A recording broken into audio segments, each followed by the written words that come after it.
All right, thanks, guys. Happy Friday to you. The weekend is already here. I'm very excited about that.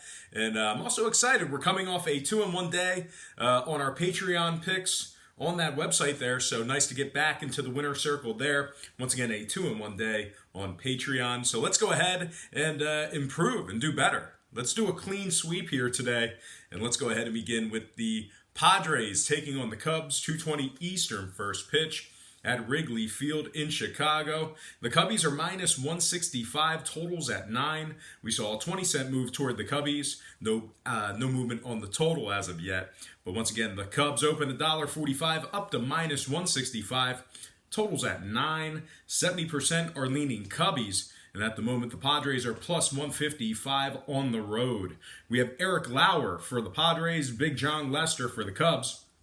Lester comes into this game with a 9-6 record, 3.74 ERA. He also has 99 strikeouts in 101 innings. Eric Lauer on the other side, just 5-7, 4.04 ERA and a 1.30 WHIP. The Cubbies are first in the NL Central. They are 52-44 overall for the year, which puts them 8 games over 500. They're also very good at Wrigley Field. I don't want to say virtually unbeatable, but very, very good. They're 34-17 at home this year. Now, the Padres on the other side are dead last in the NL West. 4 games under 500 at just 46-50 overall for the year. They are also 16.5 games back of first place in that division. Now, the Padres dropped 5 out of their last 6 ball games. They also rank 28th in runs allowed on the road in Major League Baseball. So with all that in mind, I'm going to lean toward the road favorite in this one. Give me the Chicago Cubs minus 165. And I didn't make a play on the total. Here. Let's go with the under 9 runs in that game. Chicago minus 165 and the under 9 runs in that game. Don't know why I didn't make a pick there. But anyway, let's go ahead and take a quick timeout. Once again, it's Friday. Happy Friday to you. The weekend's already here. Just got to remind you guys to check me out on my website. That's patreon.com/BrockPage. We went 2-1 yesterday. We also had a red hot week last week. A lot of money was made, an incredible run. Check that site out. Patreon.com/BrockPage. Link is in the description section below. All right, let's go ahead and move on. All starts Eastern Standard Time. And our next game is going to be Phillies taking on the Pirates, 7:05 Eastern first pitch in Pittsburgh. Pretty much a coin flip in this one. Both teams minus 105 with the total at 10. We did see a nickel fade of Pittsburgh in the early wagering. They opened $1.10 down to minus 105. Totals at 10 flat. 57% are leaning Philadelphia. 75% shaded toward the over. Right now the Phillies are minus 105 on the money line. And the Pirates are plus 175 on the run line. We have Jake Arrieta for the Phils. Jordan Lyles for the Pirates. Lyles is just 5-6 with a 5.16 ERA and a 1.40 WHIP. Meanwhile, Jake Arrieta on the other side, 8-7 on the year, 87 strikeouts.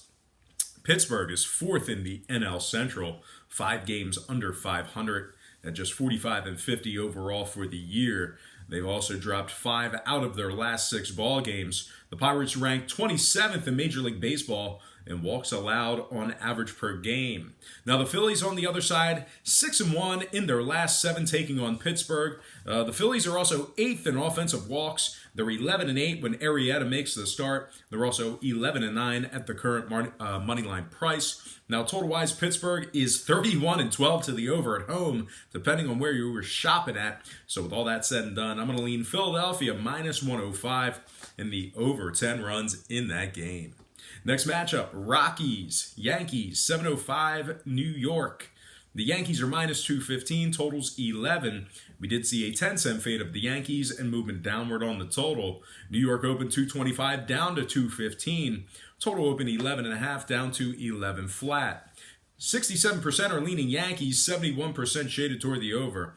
Right now the Rockies are plus 195 on the money line. The Yankees minus $1.15 on the run line.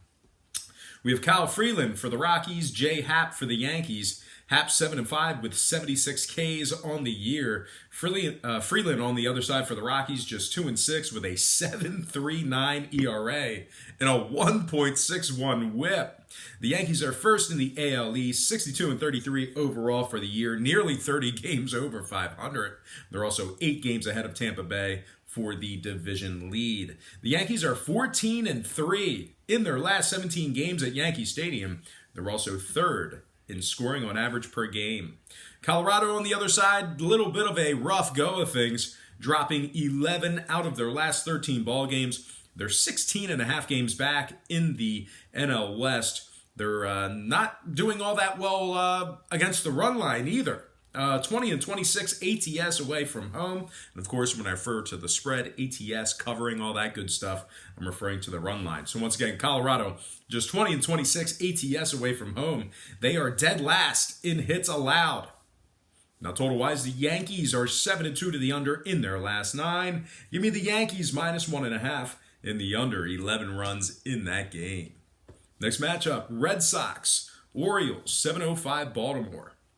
The Red Sox are 245, totals 9.5. We saw a 45-cent move toward Boston and movement downward on the total. Boston opened -200, up to 245. Total open 10, down to 9.5. 68% are leaning Boston, 59% shaded toward the under. Right now, the Orioles are plus 225 on the money line. Boston minus $1.45 on the run line. We have David Price for the Red Sox, John Means for the Orioles. David Price is 7-2 with a 3.16 ERA and a 1.15 WHIP. Price also has 102 strikeouts in just 88 1/3 innings. Boston's